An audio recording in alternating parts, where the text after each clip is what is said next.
여러분 안녕하십니까? 혁신 라이프 코칭 연수원 ICC 창설자 신현근 정신분석학 박사입니다. 제가 이번에 클래스 EU 클래스 마켓에 저의 영상 강의를 개설하였습니다. 이번에 처음 개설한 강의는 정신분석적 인간 이해 과목입니다. 제가 하는 강의 내용을 여러분께서 잘 아실 수 있도록 이 과목의 소개 영상과 첫 번째 강의 정신분석학의 정의와 두 가지 기본적 가설을 주제로 한 강의 영상을 여러분께 소개합니다. 이 두 개의 영상을 보시고 더 관심 있으신 분들은 직접 제 클래스 사이트로 들어가셔서 클래스에서 어떤 것이 진행되는지 검토하시고 여러분 주위에 있는 분에게도 제 강의가 있음을 알려주시면 고맙겠습니다. 여러분 감사합니다.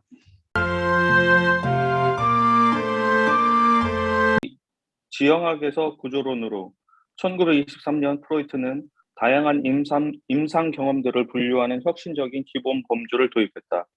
기억이 억압되는 원인에 관해 브로이어와 견해 차이를 보인 이래 프로이트는 갈등이 모든 정신병리의 기저에 있는 중요한 임상 문제라고 간주하였다.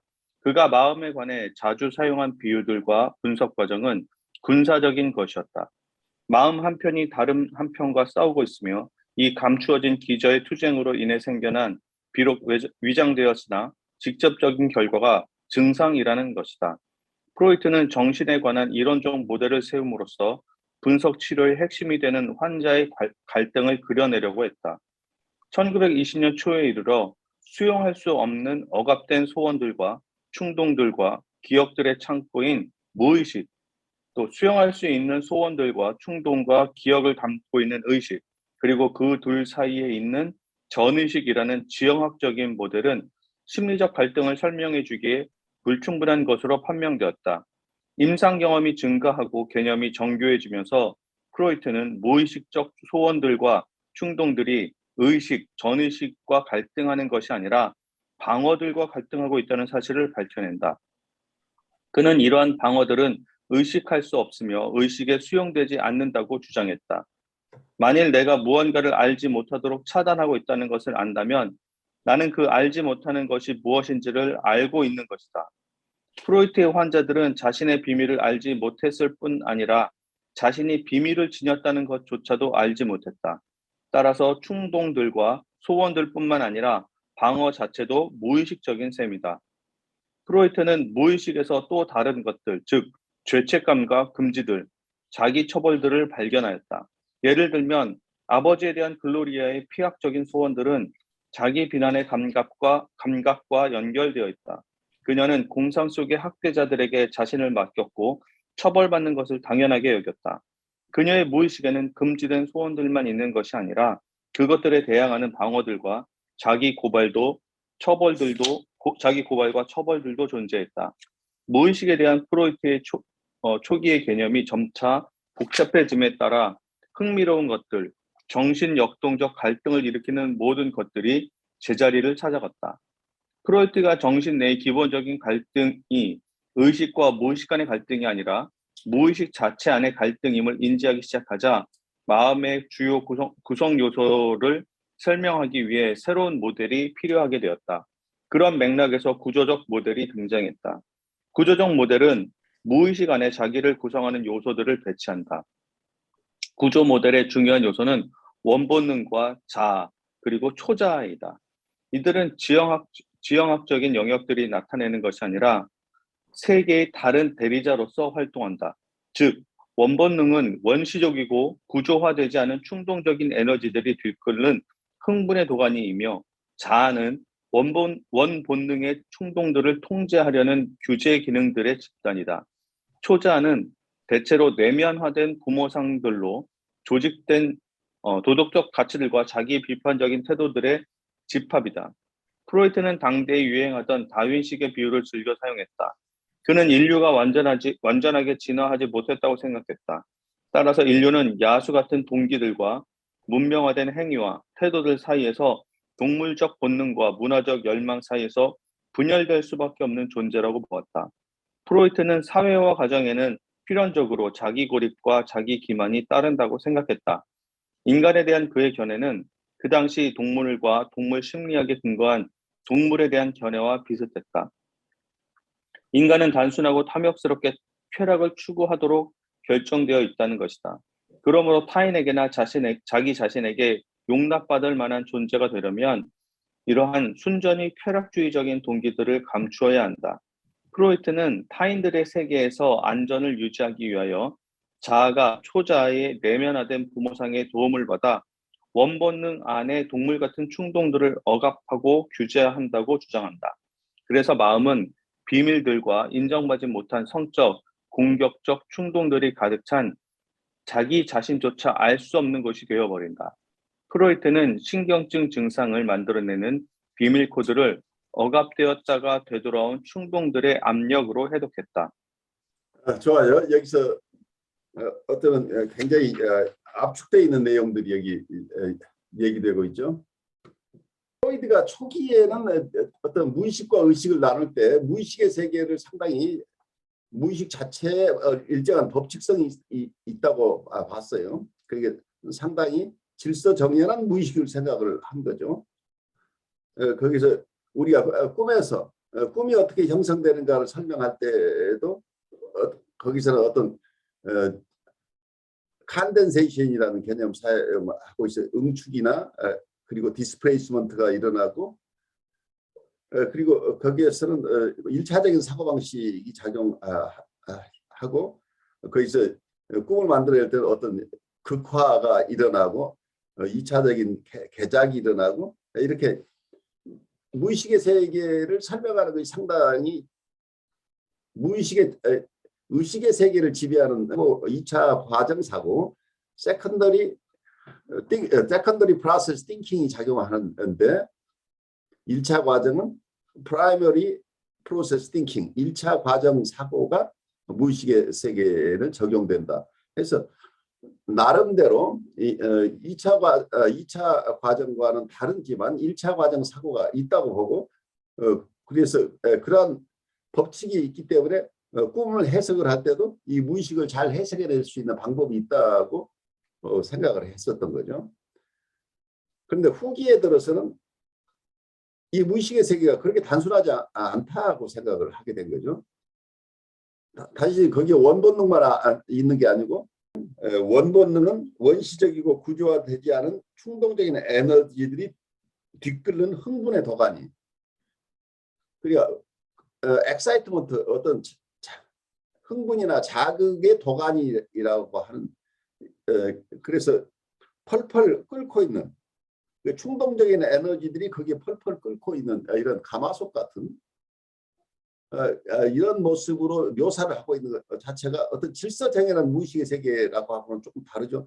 굉장히 충동적인 세계, 충동적인 것들을 더 강조하고 있는 거죠. 그래서 이 충동, 원본능 속에 충동만 있는 게 아니고 또 충동과 함께 거기에 대한 방어가 있는데 방어 자체도 의식이 아니라 무의식적인 방어들이 일어난다는 걸 이해하게 되죠. 그뿐만이 아니죠. 거기에는 죄책감이나 어떤 무의식적인 금지, 자기 비판 이런 복합적인 것 그리고 부모의 이미지로부터 오는 도덕적 가치 그리고 거기에 대한 유배에 대한 자기 공격성, 자기 비판적인 태도 이런 것들도 다 의식이 아니라 무의식의 세계 속에서 일어난다고 하는 거죠.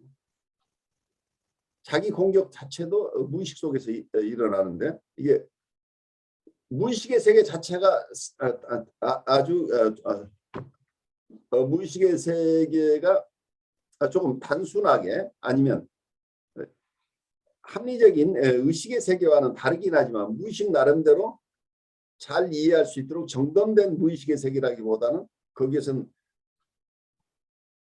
어떤 충동적인 에너지들, 충동적인 자극들, 흥분들이 들끓고 있고 그리고 그것을 막아내기 위한 어떤 방어들이 일어나고 있고 그리고 거기서 지켜져야 될 규범이 있는데 그 규범을 지키지 못하는 것에 대한 죄책감도 있고 그리고 자기에 대한 자기를 비난하고 자기를 공격하는 이러한 여러 가지 어떤 움직임들이 무의식 속에서 일어나고 있다고 하는 거죠. 그래서 심플하게 의식과 무의식, 전의식으로 구별하다는 것에서 무의식의 세계에 대한 좀 더 다양한 언더스탠딩을 하기 위해서는 단순히 의식과 전의식과 무의식의 구별이라고 하는 1차적인 심리 구조에 대한 이론, 그걸 우리가 토포그래픽 티어리라고 얘기를 했죠. 지형학적 이론 가지고는 우리 마음을 다 이해할 수 없다. 그래서 이 구조 이론, 2차 구조 이론이라고도 하는데 스트럭처럴 티어리가 마음의 3중 구조 이론이라고 얘기를 하죠. 마음의 3중 구조 이론을 이때 도입하게 되는 게 어떤 우리 역동 이론 속에서는 성적 본능과 공격적인 본능이란 두 개의 큰 본능으로 본능을 나누는 이중 본능 이론과 그리고 마음의 3중 구조 이론이 거의 1920년대 이렇게 서로 영향을 주고받으면서 발전한 게 아닌가 이렇게 생각이 돼요. 그래서 프로이드의 초기의 이론 속에서 무의식에 대한 이해와 1920년대 이후에 프로이드가 봤던 복잡한 무의식의 세계는 조금 다르다는 것을 우리가 이해하는 게 좋을 것 같아요. 그래서 초기의 설명만 가지고 후기에 프로이드의 이론들을 잘 이해하기는 어렵다고 생각이 돼요. 이거의 활동 속에서는 의식적인 활동뿐만 아니라 무의식적인 활동이 있다고 하는 것. 그래서 특히 방어는 대부분 무의식이라는 것가 굉장히 중요한데 또 하나 우리의 슈퍼이고도 의식적인 슈퍼이고 우리가 의식으로 생각하는 도덕 관념하고 다른 무의식적인 슈퍼이고의 기능들이 있다고 하는 건데 이런 아주 복잡한 새로운 구조 이론을 대하면서 여러분이 느끼는 것을 조금 나누어 보죠. 우리 마음을 이해하는데 이렇게 프로이드가 초기에 자기의 퍼스펙티브를 크게 드라마틱하게 바꾸지 않으면 안 됐던 사회적인 상황과 그리고 프로이드 스스로의 변화된 퍼스펙티브들이 임상이 깊어지면서 이분이 새로운 많은 자료들을 가지고 있으면서 자기 구조 이론, 새로운 구조 이론을 만들어가는 과정까지가 우리가 지금 공부를 해왔는데 이 과정 속에서 많은 개념들의 변화가 있었어요.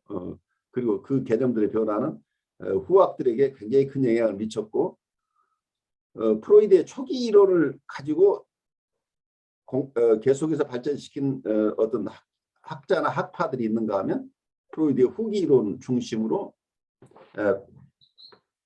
정신분석을 발달시켜 오른 그룹도 있기 때문에 이게 실질적으로 프로이드는 그냥 한 인생을 살았지만 프로이드가 그 과정 속에 살았던 것 자체가 다 사라진 게 아니고 후학에서는 그 초기, 중기, 후기의 이 모든 이론들이 다 영향을 미치고 있다. 동시에. 예.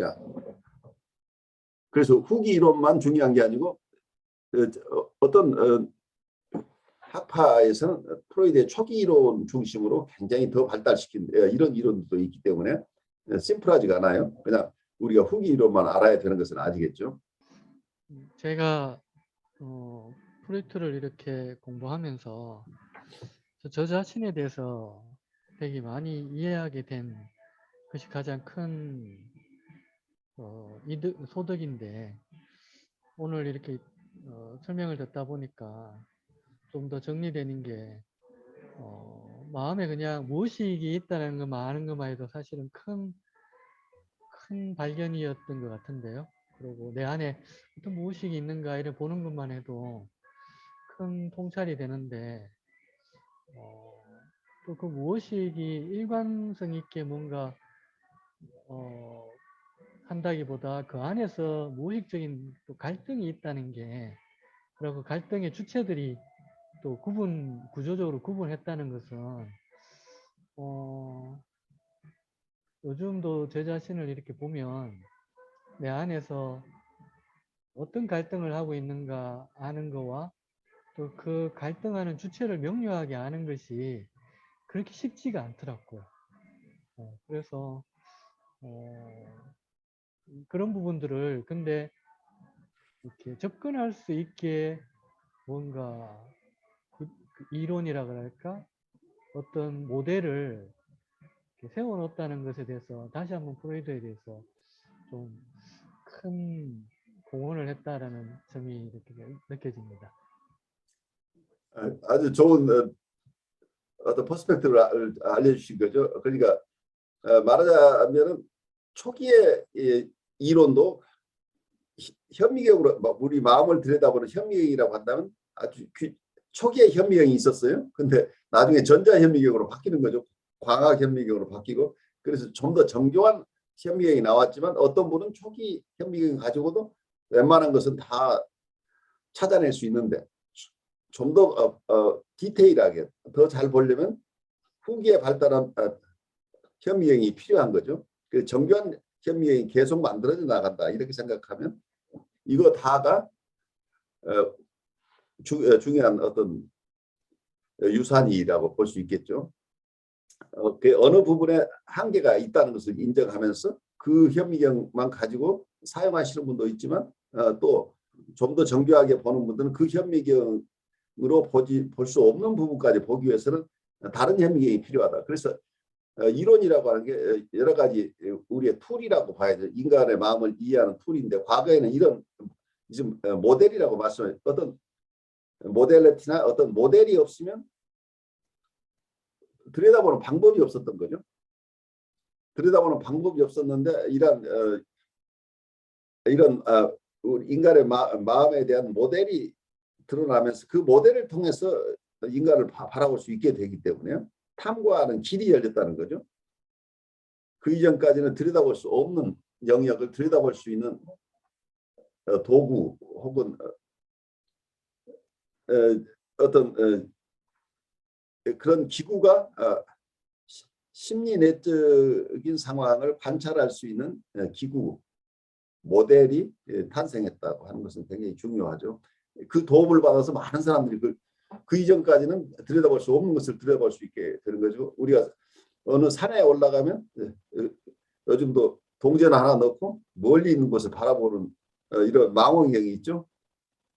그래서 한번 설치해 놓으면 그 뒤에 오는 사람은 동전 몇 점 넣고 자기 육안으로 볼 수 없는 것을 멀리 있는 것까지 다 조망할 수 있는 어떤 기회를 갖는 거죠. 그래서 그러한 기구 혹은 이런 모델은 굉장히 중요한 거죠.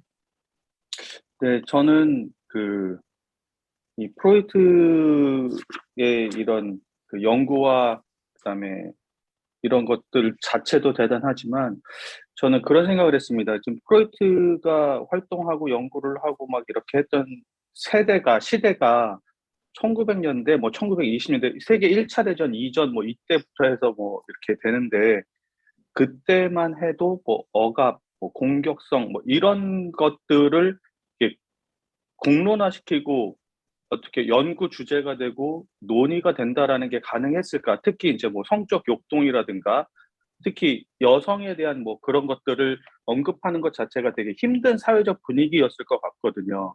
근데 그렇죠. 그런 것들이 예, 이제 인간 정신 내면에 있는 어떻게 보면은 자연스럽고 당연한 작용으로 이렇게 공론화시켜서 누구나 얘기할 수 있게. 그래서 어떤 개인주의적이고 자유주의적인 그런 사상들을 전 세대, 전 시대에 반영하도록 만든 또 공헌자가 아닌가 이런 생각이 들었습니다.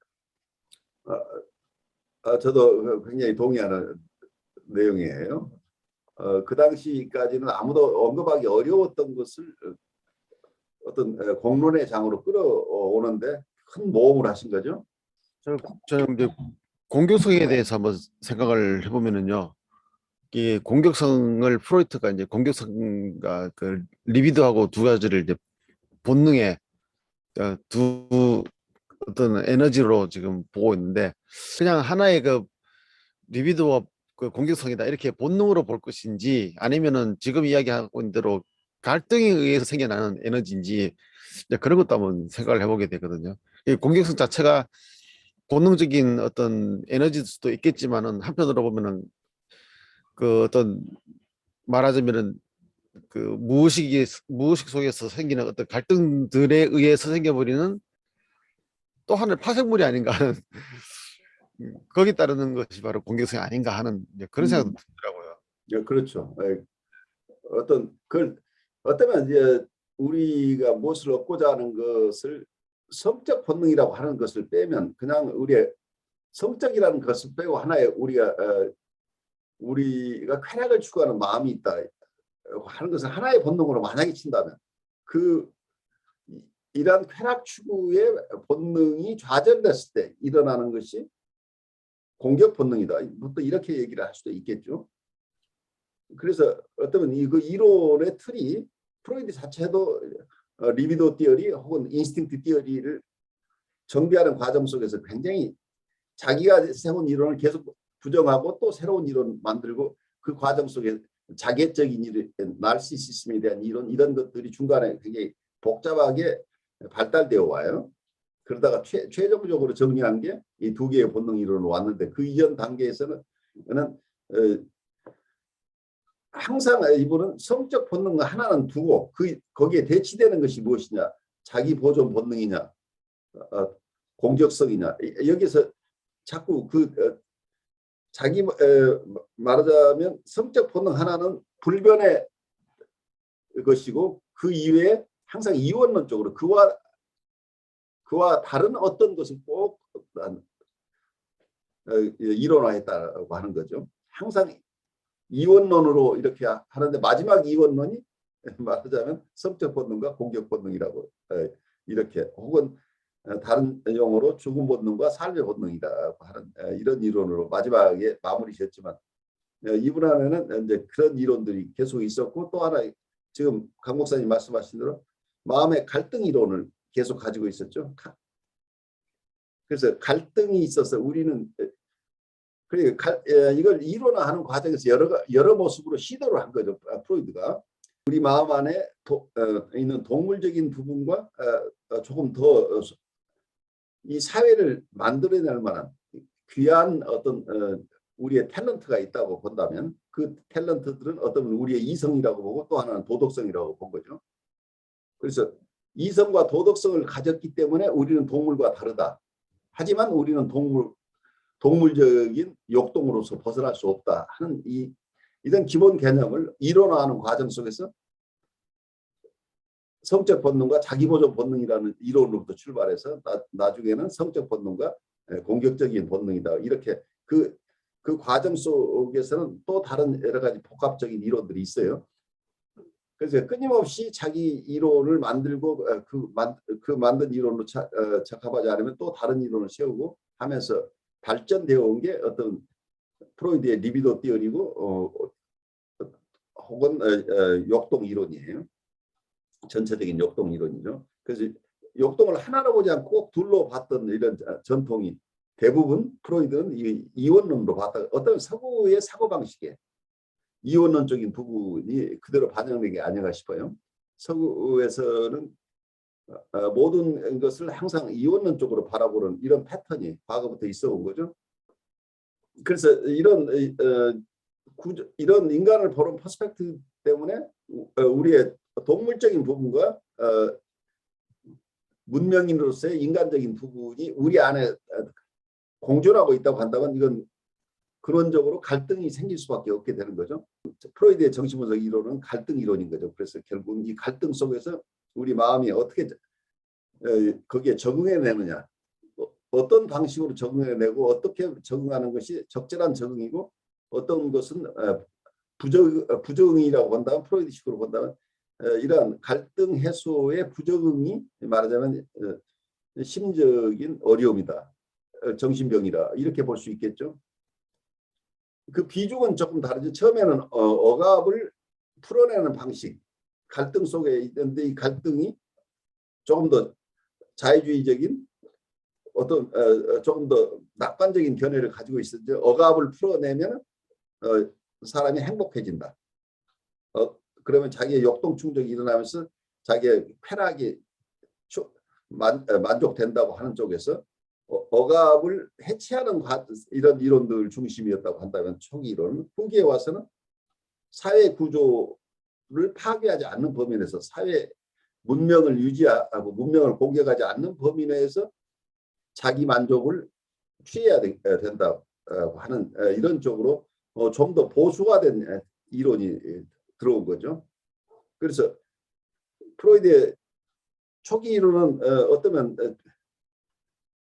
의식과 무의식으로 나눴지만 무의식의 세계나 전의식의 세계도 상당히 거기에 적절한 그 자체 내에 운용하는 원리들이 있어서 상당히 질서 있는 어떤 무의식이 있다고 생각했다고 한다면 후기 이론에서 보면 그냥 뭔가 주체할 수 없는 흥분 덩어리, 그 흥분 덩어리에 대한 규제를 위해서 그걸 금지시키고 만약에 금지된 것을 계속 어기는 경우에 자기 처벌을 하고 하는 이런 것들이 무의식 속에 다양한 요소들이 있다고 하는 쪽으로 가면서 조금 더 사회 보호적인 정신 분석이 됐다 이렇게 보여요. 그런데 기본적으로는 이분은 가부장적인 세계에 익숙한 분이었기 때문에 그분이 살아온 과정도 그렇고 정신분석학자 중에 과거에는 마르크스나 레닌의 이론에 경도된 사람도 꽤 있었던 것으로 보여요. 그래서 어쩌면 프로이드의 입장이나 레닌의 입장이나 궁극적으로는 비슷한 태도들을 취했다는 거예요.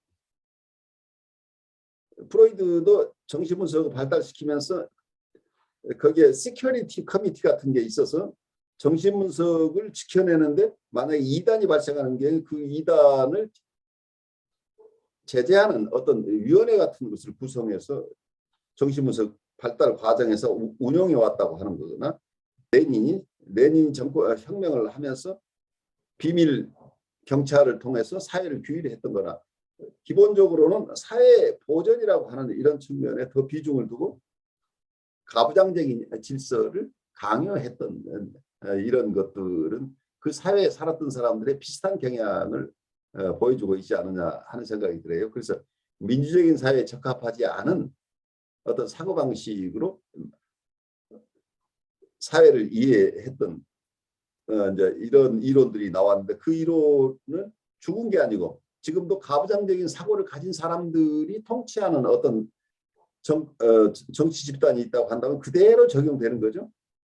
그래서 죽은 이론들이 아니고 살아있는 이론들인데 이게 좀 더 민주적이고 합리적인 사회에 적합한 새로운 이론들이 또 필요하고 그러한 사회가 건설돼야 되는데 우리 개인의 삶에서도 건강하게 잘 살아내다가도 어느 순간은 굉장히 퇴행적인 입장이 되면 퇴행이 일어나면서 원초적인 정서 심리 상태로 가버리는데 지금 미국이나 또 혹은 다른 나라나 사회가 민주적인 사회로 계속 발달하다가 어느 시점에 가서는 다시 독재를 그리워하는 어떤 아까 얘기한 지도자 원리에 따라서 지도자 동기를 받드는 이런 사회로 갑작스레 퇴행하는 그런 상황을 우리가 목격하고 실제로 지금 체험해내고 있죠.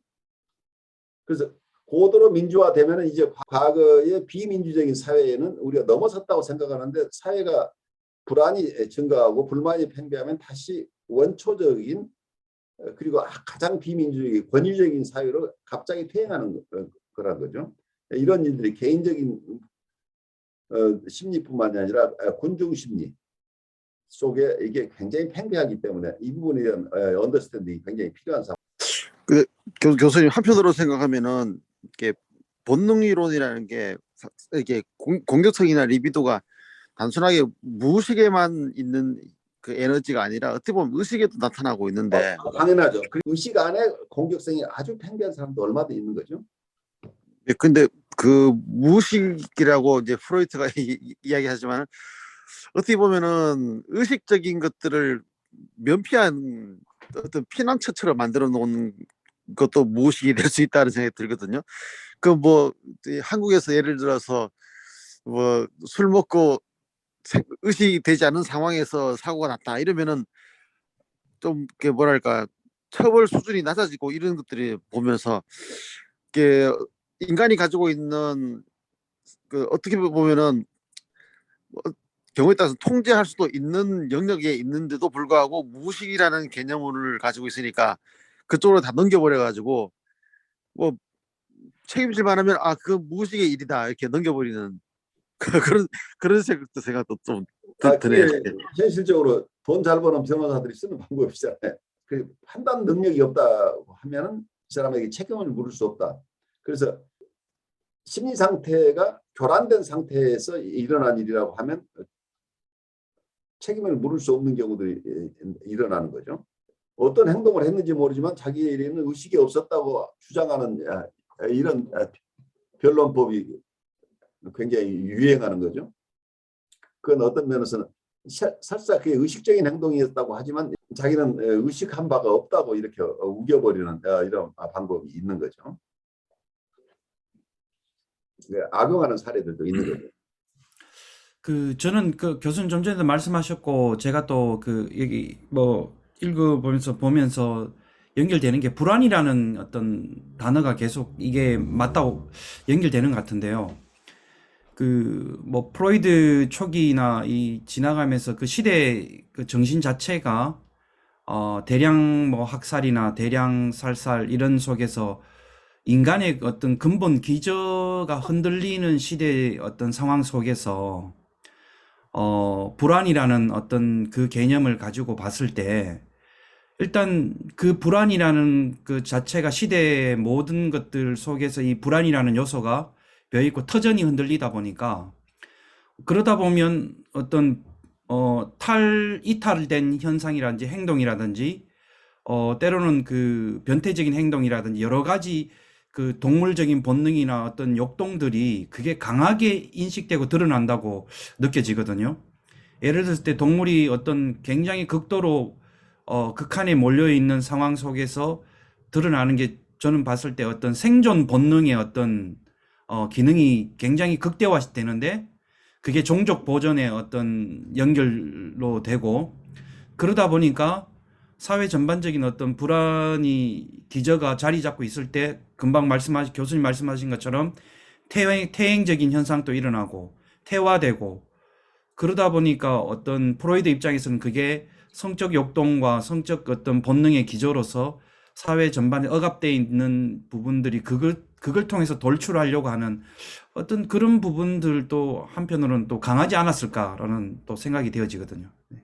그래요. 그러니까 만만치 않죠. 사회 현상이 어떤 평화적인 사회에 있을 때 사람들의 심리와 위기에 닥쳤을 때 사람의 심리들 그리고 어떠면은 집단의 움직임도 굉장히 다 다르죠. 그러니까 지금 세계가 전혀 생각해보지 못한 원시적인 전쟁을 지금 하고 있죠. 러시아와 우크라이나가 이렇게 야만 전쟁을 치르리라고는 보통 문명인들이 생각할 수 없는 야만적인 전쟁을 하고 있잖아요. 그래서 이 상태는 말하자면 가장 우리 마음의 멜라니 클라인 식으로 얘기하면 패러노이드 스키조이드 포지션으로 이 사회 전체가 퇴행한 거죠. 그러니까 러시아나 우크라이나에 있는 사람들은 PR을 구별해서 적은 사살해야 되는 지금 상황이 일어난 거죠. 그래서 인간적인 어떤 우리가 디프레시브 포지션을 생각하는 우리의 인간에 대한 애정이나 인간에 대한 슬픔이나 우리의 통합된 인격들이 가지고 있는 대상에 대한 사랑, 연민 이런 정서들이 거의 사라져버리는 거예요. 생존을 위해서 서로 싸우는 이런 상황에 가기 때문이죠. 그래서 사회의 격변 속에서 사람들이 자기의 심성, 자기의 마음을 지켜내는 것이 굉장히 어려운 거죠. 요즘 여러분들 러시아와 우크라이나 전쟁을 접하면서 여러분들이 느끼는 정서들을 조금 나누어도 도움이 될 것 같아요. 알게 모르게 우리 안에 큰 불안들이 지금 있을 거예요. 여러분 안녕하십니까? 혁신 라이프 코칭 연수원 ICC 창설자 신현근 정신분석학 박사입니다. 제가 이번에 클래스 EU 클래스 마켓에 저의 영상 강의를 개설하였습니다. 이번에 처음 개설한 강의는 정신분석적 인간 이해 과목입니다. 제가 하는 강의 내용을 여러분께서 잘 아실 수 있도록 이 과목의 소개 영상과 첫 번째 강의 정신분석학의 정의와 두 가지 기본적 가설을 주제로 한 강의 영상을 여러분께 소개합니다. 이 두 개의 영상을 보시고 더 관심 있으신 분들은 직접 제 클래스 사이트로 들어가셔서 클래스에서 어떤 것이 진행되는지 검토하시고 여러분 주위에 있는 분에게도 제 강의가 있음을 알려주시면 고맙겠습니다. 여러분 감사합니다.